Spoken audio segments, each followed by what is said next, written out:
আমরা বান্দরবন গিয়ে মাত্র 300 টাকায় রিসোর্ট বুক করে থাকলাম। কোথায় থাকলাম, কিভাবে থাকলাম, আপনারাও যদি জানতে চান সম্পূর্ণ ভিডিওটা দেখতে থাকুন। হেই গাইস, আসসালামু আলাইকুম। কেমন আছেন আপনারা সবাই? আশা করতেছি সকলে অনেক অনেক বেশি ভালো আছেন। আমরা অনেক দিন ধরে প্ল্যান করতেছিলাম আমরা বান্দরবনে ঘুরতে যাব। তো আজকে আমরা সকাল সকাল সবাই বের হয়ে বললাম বান্দরবনের উদ্দেশ্যে।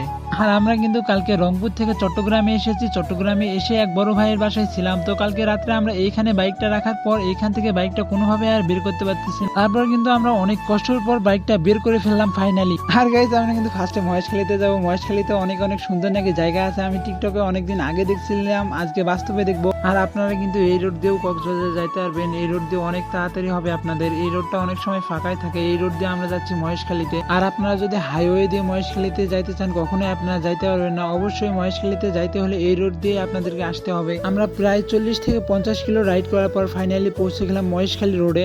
মহেশখালী রোডটা দেখতে এতই সুন্দর যা বলে বোঝানো যাবে না। আসলে ক্যামেরাতে আপনারা কেমন দেখতে পাচ্ছেন ওইটা আসলে আমি বুঝতেছি না, কিন্তু আসলে ভাই নিজের চোখে দেখলে বুঝতে পারবেন জায়গাটা আসলে কতটা সুন্দর। এই জায়গাটা কিন্তু অনেকটাই দেখতে 300 ফিটের মতন। এই জায়গাটা আসলে অনেক সুন্দর। 300 ফিটের থেকেও এই জায়গাটা আমার মনে হয় অনেক বেশি সুন্দর। আর বাইক নিয়ে ঘোরাঘুরি করার একটা মজা আলাদা। আপনারা যদি বাইক নিয়ে আসেন অবশ্যই যেখানে ইচ্ছা সেইখানে আপনারা পিক তুলতে পারবেন। আর যদি গাড়িতে আসেন আপনাদের জায়গা পছন্দ হলেও আপনারা পিক তুলতে পারবেন না। আমরা প্রায় 1 থেকে 1.5 ঘন্টা এখানে ভিডিও করলাম, ফটো তুললাম। এখন আবারও বান্দরবনের উদ্দেশ্যে রওনা হয়ে যাব। আর গাইস, আপনারা যদি এই লোকেশনে আসতে চান অবশ্যই আপনাদেরকে আসতে হবে মহেশখালী কয়লা বিদ্যুৎ কেন্দ্র। আপনারা যে কোনো মানুষকে জিজ্ঞেস করলে এই লোকেশনটা দেখাই দেবে আপনাদেরকে। আমরা প্রায় 1 থেকে 1.5 ঘন্টা রাইড করার পর ফাইনালি পৌঁছে গেলাম বান্দরবন রোডে। জায়গাটা আসলে অনেক সুন্দর। দেখতে দেখতে আমাদের একটা বাইকের চেন ছিঁড়ে গিয়েছে।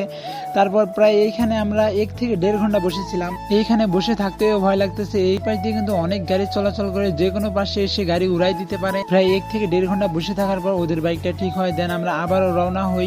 এই রোডগুলো কিন্তু অনেক বিপজ্জনক। যারা বাইক নিয়ে আসেন অবশ্যই ভালোভাবে রাইড করবেন, সেফলি রাইড করবেন। একটু 19-20 হইলেই কিন্তু দুর্ঘটনা। একটি দুর্ঘটনা সারা জীবনের কান্না। অবশ্যই সেফলি রাইড করবেন। আমরা এত সকালে বের হওয়ার পরেও আমরা মেইন বান্দরবনে পৌঁছাতে পারি নাই। আমরা এখন অবস্থান করতেছি লামহাতে। আমাদের অনেক কিছু ভুল থাকার কারণে আমরা মেইন বান্দরবনে পৌঁছাইতে পারি নাই। লামহা থেকে কিন্তু আপনারা অনেক সময় মেঘ দেখতে পারবেন না। লামহা থেকে সবসময় মেঘ দেখা যায় না। আপনারা যদি মেঘ দেখতে চান অবশ্যই আপনাদেরকে যাইতে হবে মেইন বান্দরবনে। আমরা রিসোর্ট বুক করার জন্য অনেকগুলো রিসোর্ট দেখি, এক একটা রিসোর্টের প্রাইস এক এক রকম। তো আমরা ফাইনালি একটা রিসোর্ট সিলেক্টেড করে ফেলি। ওই রিসোর্টের প্রাইস মাত্র 1500 টাকা।